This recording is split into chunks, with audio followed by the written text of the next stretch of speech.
খবর শুনছেন দুর্গাপুর সংবাদ চ্যানেল থেকে। আজ 5 তারিখ মঙ্গলবার। জানাবো আজকের বাছাই করা 9টি তাজা খবর। শুরুতেই হেডলাইন।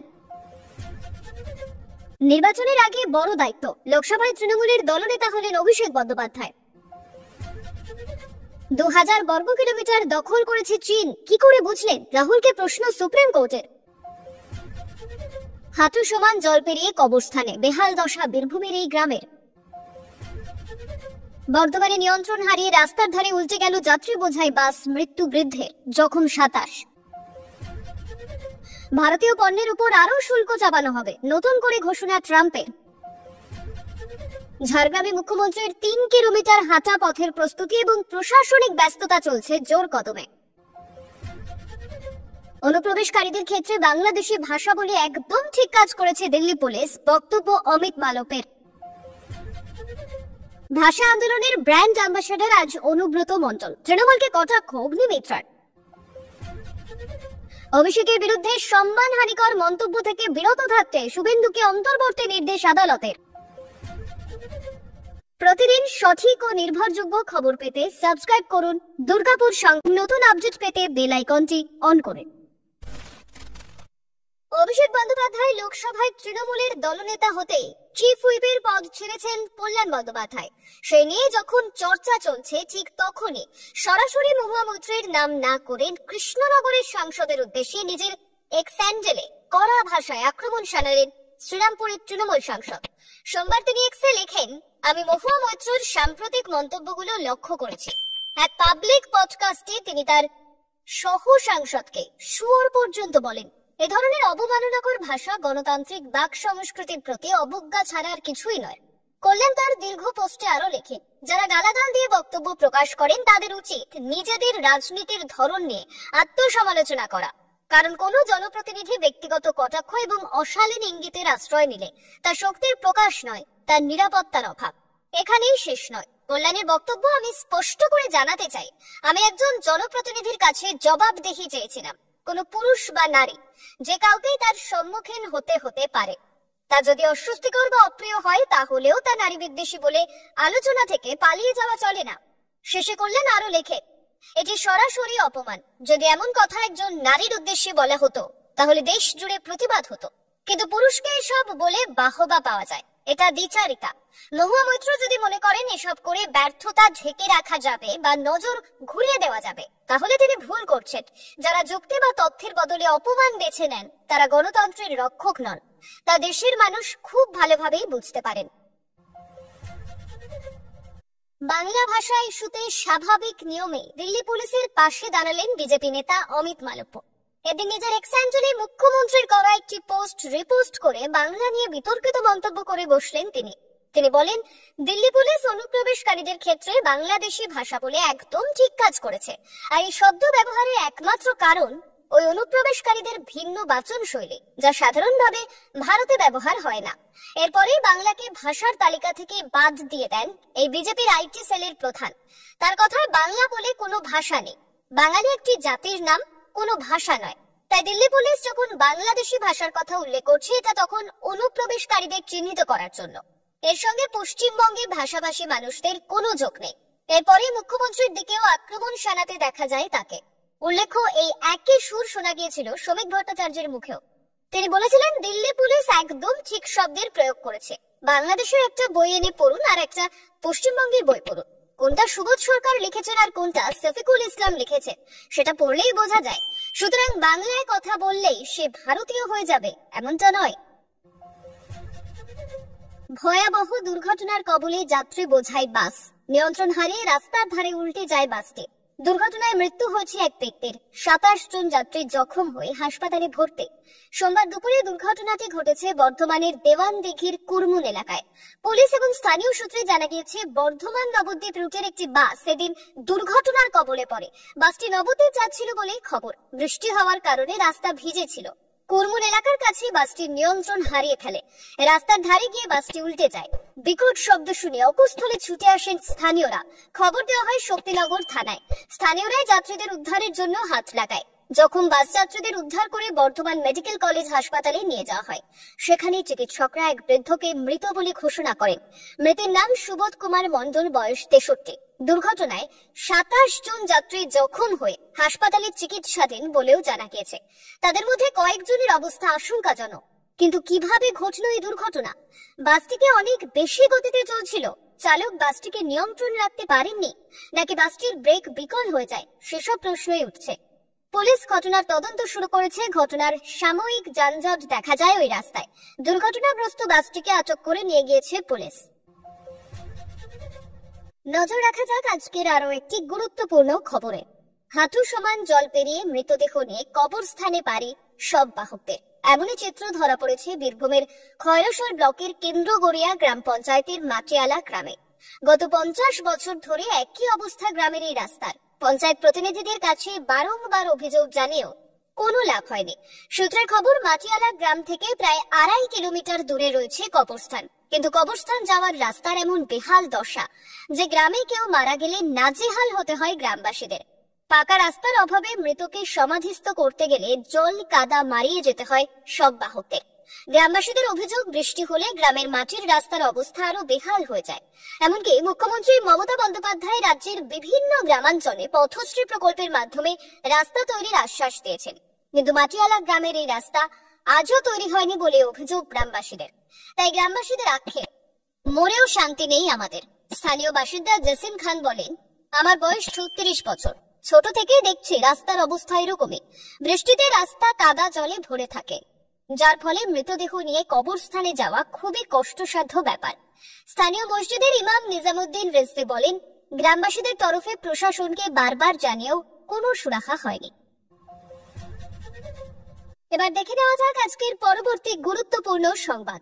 সুদীপ বন্দ্যোপাধ্যায়ের পরিবর্তে লোকসভায় তৃণমূলের দলনেতা পদে আনা হলো অভিষেক বন্দ্যোপাধ্যায়কে। তৃণমূল কংগ্রেসের সর্বভারতীয় সাধারণ সম্পাদক পেলেন বড় দায়িত্ব। সোমবার দলের সাংসদদের সঙ্গে ভার্চুয়ালি বৈঠক করেন তৃণমূল সুপ্রিমো মমতা বন্দ্যোপাধ্যায়। এই বৈঠকে সিদ্ধান্ত নেওয়া হয় বলেই জানা গিয়েছে। দিল্লিতে তৃণমূল সাংসদ দলের নেতৃত্ব দেবেন অভিষেক। কেন্দ্রের নরেন্দ্র মোদী সরকারের বিরুদ্ধে আরো জোরালো আওয়াজ তুলতে অভিষেককে কান্ডারি করে এগোতে চাইছেন তৃণমূল নেত্রী। তৃণমূল কংগ্রেসের অভ্যন্তরীণ সূত্রে খবর, সুদীপ বন্দ্যোপাধ্যায়ের বয়স হয়েছে, তিনি অসুস্থতায় ভুগছেন। সবসময় তার পক্ষে সংসদে জোরালো আওয়াজ তোলা বা নেতৃত্ব দেওয়া সম্ভব হয় না। সে কারণেই লোকসভায় দলনেতা পদে বদল এনেছে দল। বিভিন্ন ইস্যুতে অভিষেক বন্দ্যোপাধ্যায় নজর কেড়েছেন। বিশেষ করে অপারেশন সিঁদুরের পর ভারতীয় সংসদীয় দলের প্রতিনিধি হিসেবে বিশ্বের বিভিন্ন দেশে জোরালো বক্তৃতা করেছেন অভিষেক। আন্তর্জাতিক স্তরে অভিষেক বন্দ্যোপাধ্যায়ের নেতৃত্ব সামনে আসে। তৃণমূল কংগ্রেসের দলীয় রাজনীতিতে মমতা বন্দ্যোপাধ্যায়ের পর অভিষেক বন্দ্যোপাধ্যায় গোটা রাজ্যে নেতৃত্ব দেন। সামনে থেকে দলকে এগিয়ে নিয়ে যাওয়ার ক্ষেত্রে অভিষেকের আকর্ষণ লড়াই বারবার দেখেছেন দলের সর্বস্তরের নেতৃত্ব। এবার লোকসভায় সাংসদদের নেতা হিসেবে নিজের নেতৃত্বকে তুলে ধরার সুযোগ পাবেন অভিষেক।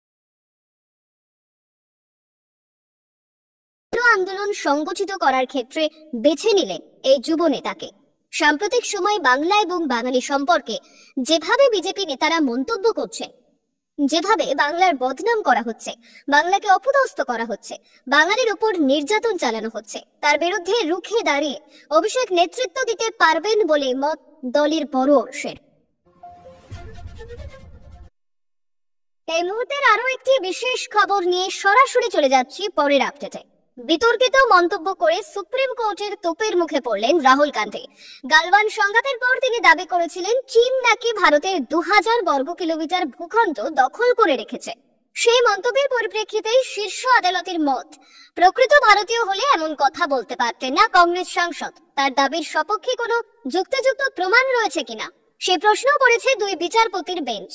2020 সালে গালওয়ান সংঘাতের পর রাহুল দাবি করেন ভারতের 2000 বর্গ কিলোমিটার ভূখণ্ড দখল করে রেখেছে চীন। এছাড়াও অরুণাচল প্রদেশে ভারতীয় সেনাকে মারধর করেছে চীনা সৈন্যরা, এমনটাই দাবি করেছিলেন রাহুল। সেই মন্তব্যের ভিত্তিতেই মানহানির মামলা দায়ের হয় কংগ্রেস সাংসদের বিরুদ্ধে। শুনানি চলাকালীন রাহুলের আইনজীবী অভিষেক মনু সিংভি বলেন, সংবাদপত্রে যা ছাপা হয়েছে সেটাও যদি লোকসভার বিরোধী দলনেতা বলতে না পারেন তাহলে বিষয়টি খুব দুর্ভাগ্যজনক। সেই সওয়ালের ভিত্তিতে শীর্ষ আদালত জানায় এহেন মন্তব্য করায় সেটা সংসদে না করে কেন সোশ্যাল মিডিয়ায় জানিয়েছিলেন রাহুল। বাক স্বাধীনতা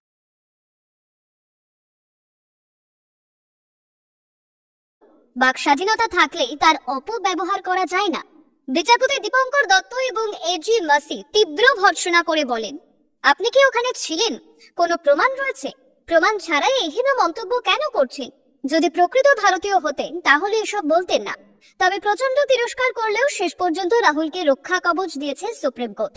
শীর্ষ আদালতের এমন মন্তব্যের পর লোকসভার বিরোধী দলনেতার পদ থেকে ইস্তফা দেওয়া উচিত রাহুলের, এমনটাই দাবি করেন বিজেপি মুখপাত্র শেহজাদ পুনাওয়ালা। কংগ্রেস সাংসদকে চীনা গুরু বলে কটাক্ষ করে বিজেপি নেতা অমিত মালব্য বলে। তবে রাহুলের তরফে এই নিয়ে কোনো প্রতিক্রিয়া মেলেনি।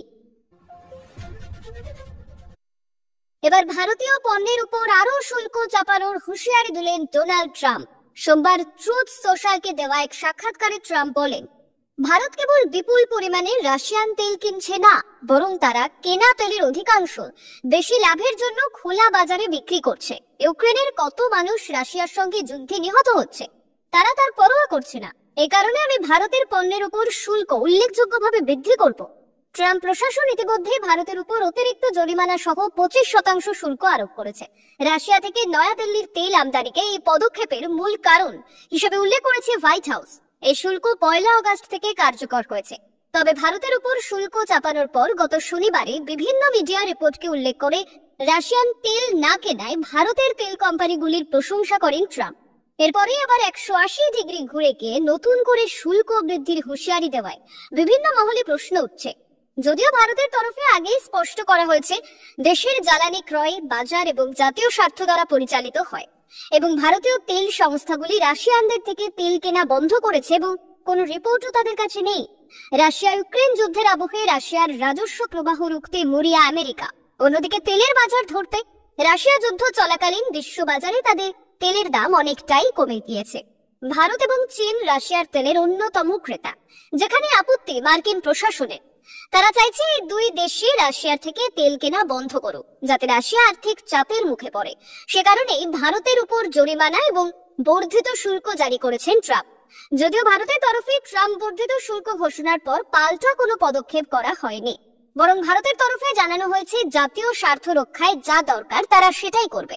গত 30 জুলাই ভারতের শিল্প বাণিজ্য মন্ত্রকের তরফে এক বিবৃতিতে জানানো হয়, ভারত এবং আমেরিকা দুই দেশের মধ্যে একটি ভারসাম্যযুক্ত বাণিজ্য চুক্তি রূপায়ণের লক্ষ্যে আলোচনা চলছে। মুখ্যমন্ত্রী মমতা বন্দ্যোপাধ্যায় এই প্রথম ঝাড়গ্রামের রাস্তায় হাঁটবেন। আগামী 6 তারিখে ঝাড়গ্রামে আসছেন মুখ্যমন্ত্রী। 6 এবং 7 দুদিন থাকবেন ঝাড়গ্রামে। আরামবাগ, গোঘাট এবং কান্থির বন্যা পরিস্থিতি দেখে তিনি ঝাড়গ্রামে পা রাখবেন।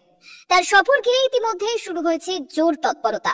দেশব্যাপী বাঙালিদের উপর অত্যাচারের প্রতিবাদে মিছিল করবেন মুখ্যমন্ত্রী।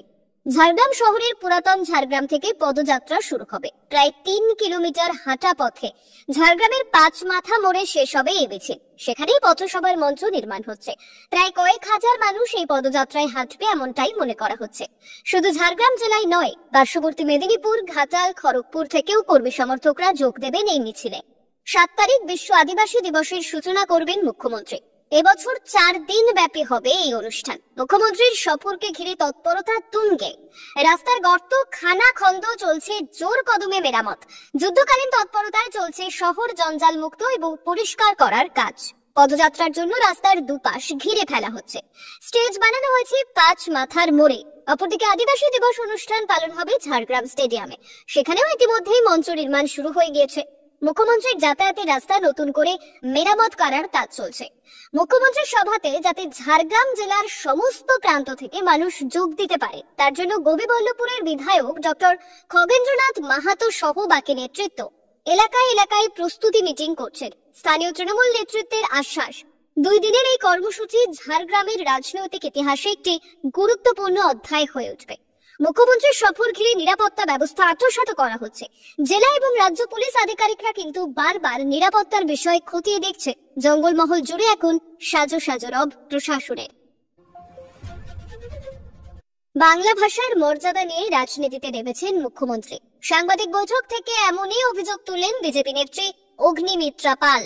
মুখ্যমন্ত্রী মমতা বন্দ্যোপাধ্যায়ের সাম্প্রতিক বাংলা প্রেমকে কটাক্ষ করে অগ্নিমিত্রা বলেন, ভাষা আন্দোলনের ব্র্যান্ড অ্যাম্বাসাডার আজ অনুব্রত মণ্ডল। বাংলা ভাষা নিয়ে আবেগ দেখিয়ে আর ভোট মিলবে না। প্রশ্ন তোলেন, বাংলা ভাষার ধ্রুপদী মর্যাদা আপনি দিতে পারেননি। কিন্তু মোদি দিয়েছেন। সম্প্রতি দিল্লি পুলিশ 8 জন অফিসার গ্রেপ্তার করায় বাংলাকে অসম্মান করা হচ্ছে, এমন দাবিকে সরাসরি ভুল ন্যারেটিভ বলে আখ্যা দেন অগ্নিমিত্রা। তার বক্তব্য, বাংলা ভাষা নিয়ে আবেগ তখনই মনে পড়ছে যখন নির্বাচন আসছে, ভাতা নয়। বাংলার মানুষ চাকরি চায়, চাকরি না দিয়ে এখন ভাষার নামে রাজনীতি চলছে। প্রাক্তন শিক্ষাকর্মীদের প্রসঙ্গ তুলে তিনি বলেন, যখন 26,000 চাকরি হারানো যুবক রাস্তায় ঘুরছিল, তখন মুখ্যমন্ত্রীর বাংলা ভাষার প্রতি প্রেম কোথায় ছিল? সিপিএম নেতাদের পরিবারের একাধিক ভোটার কার্ড থাকা নিয়েও প্রশ্ন তোলেন তিনি। একই সঙ্গে বিরোধী জোটের বৈঠক ঘিরে কটাক্ষ করে বলেন, তেজস্বী যাদব আর রাহুল গান্ধী এত ডেসপারেট কেন? সবাই জানে এদের মিথ্যা প্রতিশ্রুতি মানুষ ধরে ফেলেছে। সাংবাদিক সম্মেলন থেকে অগ্নিমিত্রা হুঁশিয়ারি দেন, 2011 সালে মমতা বন্দ্যোপাধ্যায় যে প্রতিশ্রুতি দিয়ে ক্ষমতায় এসেছিলেন তা আজ বিস্মৃত। বাংলার মানুষ আর ভুল করবে না, বাংলার মানুষ সিদ্ধান্ত নিয়ে ফেলেছে। যদিও অগ্নিমিত্রের এই বক্তব্যকে গুরুত্ব দিতে নারাজ তৃণমূল। শাসক দলের মুখপাত্র কুণাল ঘোষ বলেন, ওরা যতই কুৎসা করবে ওদের ভোট তত কমবে। আগামী ভোটে আরো বেশি সংখ্যক আসনে তৃণমূলকে জয়ী করবে বাংলার মানুষ। তার বিরুদ্ধে সম্মানহানিকর মন্তব্য করেছেন। এই অভিযোগ তুলে বিধানসভার বিরোধী দলনেতা শুভেন্দু অধিকারীর বিরুদ্ধে আদালতে মানহানির মামলা করেছিলেন তৃণমূলের সর্বভারতীয় সাধারণ সম্পাদক অভিষেক বন্দ্যোপাধ্যায়। সেই মামলায় সোমবার অন্তর্বর্তী নির্দেশ দিল আলিপুর আদালত। অভিষেকের বিরুদ্ধে সম্মানহানিকর মন্তব্য করা থেকে বিরত থাকতে শুভেন্দুকে অন্তর্বর্তী নির্দেশ দিলেন বিচারক। আদালতের অন্তর্বর্তী নির্দেশ, আগামী 19 আগস্ট পর্যন্ত সামাজিক মাধ্যম, ইলেকট্রনিক মাধ্যম সহ কোনো মাধ্যমে লিখিত ভাবে মৌখিকভাবে মানহানিকর কোনো শব্দ প্রকাশ করতে পারবেন না শুভেন্দু। আলিপুর আদালতে শুভেন্দুর বিরুদ্ধে মানহানির মামলায় অভিষেক অভিযোগ করেন, গত 26 জুন বিজেপি অফিসে সাংবাদিক বৈঠকে তার বিরুদ্ধে সম্মানহানিকর মন্তব্য করেছেন শুভেন্দু। অভিষেকের বক্তব্য, শুভেন্দুর সেই সব মন্তব্য ভিত্তিহীন, রাজনৈতিক উদ্দেশ্য প্রণোদিত। তার ভাবমূর্তি কালিমা লিপ্ত করতে সব মন্তব্য করা হয়েছে বলে অভিযোগ। অভিষেকের এই মানহানির মামলায় এদিন আলিপুরের সিভিল জাজ, সিনিয়র ডিভিশন 8তম আদালতের বিচারক সোমনাথ কুণ্ডু অন্তর্বর্তী নির্দেশ দেন। অন্তর্বর্তীকালীন নির্দেশে আদালত জানিয়েছে, আগামী 19 আগস্ট পর্যন্ত সামাজিক মাধ্যম, ইলেকট্রনিক মাধ্যম বা মুদ্রণ কোন মাধ্যমে লিখিত বা মৌখিকভাবে মানহানিকর কোনো শব্দ প্রকাশ করতে পারবেন না শুভেন্দু। আদালতের পর্যবেক্ষণ, বাক স্বাধীনতা মানহানিকর কিংবা বিদ্বেষপূর্ণ অভিব্যক্তির ক্ষেত্রে প্রযোজ্য নয়, বিশেষ করে যেখানে এটি জনসাধারণের ব্যক্তিত্বের সুনাম ক্ষুণ্ণ করার চেষ্টা করে। অভিষেকের মানহানির মামলায় আদালতের এই নির্দেশ নিয়ে বিধানসভার বিরোধী দলনেতার এখনো কোনো বক্তব্য পাওয়া যায়নি। তবে তার বিরুদ্ধে কেন অন্তর্বর্তী নির্দেশ জারি নিয়ে আবেদনকারীর আবেদন মঞ্জুর করা হবে না, 15 দিনের মধ্যে শুভেন্দুর কাছে তা জানতে চেয়েছে আদালত। এখন দেখার শুভেন্দু এর কি জবাব দেন। এতক্ষণ খবর শুনছিলেন দুর্গাপুর সংবাদ চ্যানেল থেকে। খবর আজকের মতন এই পর্যন্তই। খবরগুলো আপনার কেমন লাগলো অবশ্যই কমেন্ট করে জানাবেন এবং নিয়মিত সঠিক খবর শোনার জন্য দুর্গাপুর সংবাদ চ্যানেলটিকে সাবস্ক্রাইব করে রাখুন। দেখা হচ্ছে পরবর্তী ভিডিওতে। ধন্যবাদ।